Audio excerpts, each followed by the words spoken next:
amigos do trecho iniciantes da rodagem, Barra Limpa, sejam bem-vindos. Eu sou o Lemes, o veterano da estrada. E se você é novo por aqui, se inscreva no canal, dê seu like, compartilhe com seus amigos. Toda semana nós temos vídeos novos lançados aqui no canal. Vamos para a história de hoje. No domingo, 14 de maio do ano de 2000, eu trabalhava com um caminhão e transportava carga perigosa. Nesse domingo eu estava em casa na parte da manhã e teria que sair depois do almoço para entregar uma carga em Curvelo. Então, depois que eu acabei de almoçar, eu fui para a empresa, arrumei o caminhão, ajeitei tudo e fui para a estrada. Milton era um motorista exemplar, um motorista trabalhador, um cara de 39 anos, novo, muito novo ainda, casado, pai de 2 filhos, de um casalzinho de filhos, e sua esposa ainda jovem, né? Ele trabalhava numa empresa que meses depois do fato acontecido, eu vinha trabalhar nessa empresa. E nesse domingo, dia das mães, ele não iria almoçar com a sua esposa porque ele estava escalado para fazer a linha Rio-Belo Horizonte. Então ele arrumou tudo, aprontou sua mala, arrumou tudo direitinho, deu um beijo na esposa, deu um beijo na filha, deu um beijo no filho, e foi para a garagem, pegou o carro e foi para a rodoviária para dar embarque. Ele acabou de dar o embarque e deu partida no carro, fez a apresentação, deu partida no carro. 9 horas da manhã, nesse domingo, o Milton saiu da rodoviária Novo Rio, no Rio de Janeiro, com destino a Belo Horizonte. Rodaram um trecho aí de umas 3 horas mais ou menos, uns 180 quilômetros em média, e fez uma parada para o almoço em Juiz de Fora. E depois do almoço, uns 40 minutos depois, ele saiu para seguir o resto da viagem com destino a Belo Horizonte. O meu caminhão estava carregado de óleo diesel nesse dia, e eu ia descarregar numa empresa lá em Curvelo. E quando eu passei nessa parada, eu ainda percebi que o ônibus dele estava parado lá. Mas deveria estar saindo, porque quando eu cheguei na primeira serra, depois de Santos Dumont, que lá na serra chamada Serra da Santinha, tem Serra da Mantiqueira, né? E apelido de Serra da Santinha, porque no meio dessa segunda serra tinha uma gruta com uma santa lá, que tinha uma água bem fresquinha, tinha uma área boa, que o pessoal parava lá para tomar dessa água, para tirar foto. Antes, na primeira subida, né, tinha uma serra, descia, depois subia outra, essa Serra da Santinha. Tinha uma faixa adicional. Quando eu estava terminando de subir essa primeira serrinha, ele passou por mim.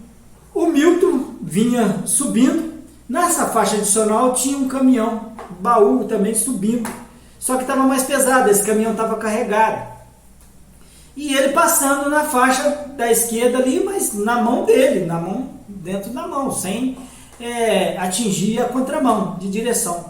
Só que esse caminhão carregado, que estava descendo, que era uma faixa única, né, descendo, esse caminhão perdeu o freio já ainda no alto, mais para cima da serra. Nesse caminhão que estava carregado de sal, estava o motorista, a esposa dele e o filho.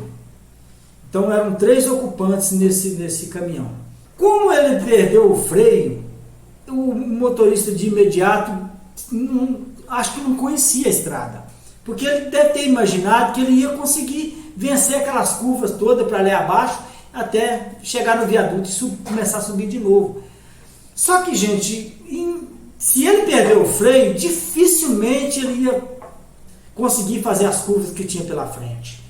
Quando ele chegou nessa curva, tinha uns buracos, e nele passar naqueles buracos, ele deve ter perdido o controle da direção e jogou ele para cima do Milton, que estava ultrapassando esse outro caminhão.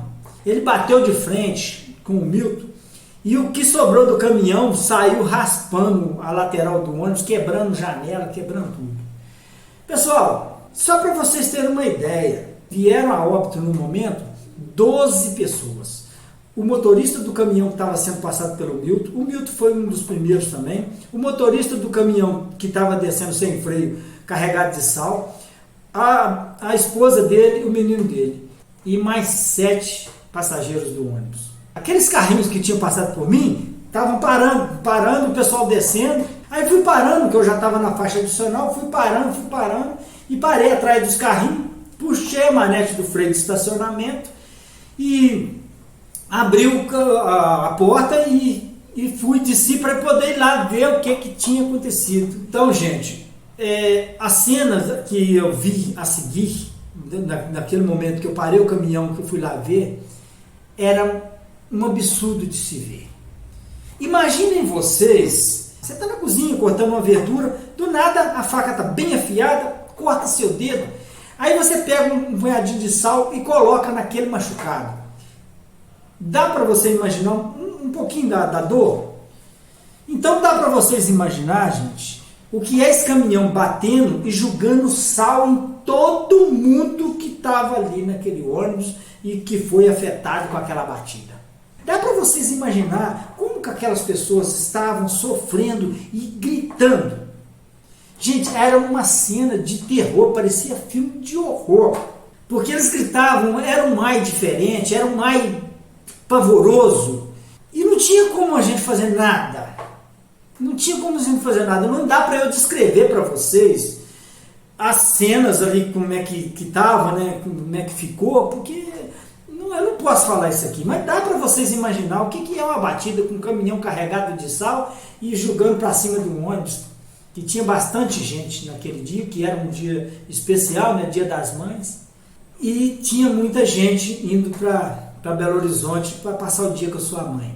Bom, pessoal, terminado aquilo ali, ficamos ali, porque foi tampado as faixas tudo, não tinha como passar. E atrasou muito, porque veio socorro de Barbacena, de Santos Dumont, até de Juiz de Fora, porque não foi um acidente qualquer, né? Foi um acidente gravíssimo, com muitos feridos gravemente e óbitos também, né? Vítimas ali no local. E depois de alguns meses, como eu falei antes, eu entrei nessa empresa. Conversando com o instrutor dessa empresa, a gente estava ali, eu estava de plantão, a gente estava conversando na portaria lá, né, dentro da empresa lá, sentado, e eu comentei que naquele acidente, eu estava no dia nesse acidente, tá? E vi o que aconteceu, e ele me falou, você não sabe da maior, ele comentando comigo. A segunda pior coisa daquele acidente ficou incumbida para eu fazer. Aí eu falei para ele assim, poxa meu amigo, mas o que aconteceu? Ele falou, olha, eu vou te contar a história. A segunda pior coisa que eu falo, por quê? Porque a primeira foi o local do acidente com aquelas vítimas todas. A segunda foi que eu fiquei incumbido de ir lá no Rio de Janeiro, na casa do Milton, para dar notícia, para dar a péssima notícia para a esposa dele e para os familiares dele. Gente, ele foi contando para mim e eu fui me colocando no lugar dele, eu pensei, cara, a pessoa tem que ser forte, porque segundo ele, quando ele chegou lá, ele não encontrava palavras para falar para ela, mas ela já desconfiava, porque ele era uma pessoa muito bem vista lá na empresa e ela já tinha ouvido falar dele. Quando ele se apresentou, ela falou assim, poxa, a primeira coisa que ela perguntou, o que aconteceu comigo?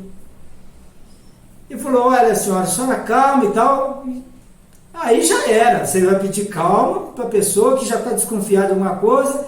Aí ele falou, quando ele falou, a dona chorava e as crianças estavam perto, a dona não tinha ninguém para poder tirar as crianças de perto. As crianças viram a mãe chorando, viram a mãe gritando, desandaram a chorar, a gritar também, porque não sabia de nada, aquelas pessoas ali estranhas, falando alguma coisa para a mãe dela, né? Para a mãe deles, e eles não sabiam do que estava acontecendo, desabaram a chorar também. E aí, nisso, os familiares foram chegando, e a história foi esticando, e aquele desespero todo, dizer que foi um pavor, foi horroroso de contornar a situação. A dona teve que ser levada para o hospital, que ela entrou em choque, e ela falava, e nisso ela contava, quando ela estava ainda conversando ali, né, naquele desespero todo, ela falava, ele saiu, ele me deu um beijo, a gente não sabia que seria o último, ele deu um beijo nas crianças e tal, e a gente não sabia que era despedida. Pois é, meus amigos, infelizmente eu até me arrepio, porque a gente que é motorista, que vive na estrada, que sai todos os dias ou toda semana aí, que vai viajar, pegar a estrada, dá um beijo na esposa, dá um beijo nos filhos, a gente não sabe se a gente vai voltar para casa. Eu costumava dizer, quando eu estava na estrada, que a estrada é uma guerra, é um campo de guerra, que você sai de casa armado com um caminhão, com um ônibus, com uma carreta, porque você está armado, e nessas estradas por aí, um caminhão, uma carreta, um ônibus, um carro pequeno é uma arma. Você sai armado, às vezes nem é você que vai causar a tragédia, mas vem alguém de lá e acaba causando uma tragédia, acaba alvejando o seu veículo e acaba com a sua vida. Infelizmente, pessoal, todo mundo que está na estrada está correndo esse risco a todo momento. É que uma curva para a esquerda, alguém pode vir para cima de você, alguém pode fazer uma ultrapassagem indevida lá e bater de frente contigo, vir para cima de você. Infelizmente, a todo minuto a gente está correndo risco. Bom, pessoal, esse foi o vídeo de hoje. Se você não é inscrito, se inscreva no canal, dê seu like e não se esqueça de ativar o sininho para o YouTube te avisar de novos vídeos lançados aqui no canal. E compartilhe com seus amigos e parentes, com certeza meus vídeos irão ajudar a esclarecer muitas dúvidas e evitar possíveis acidentes. Muito obrigado e até o próximo vídeo.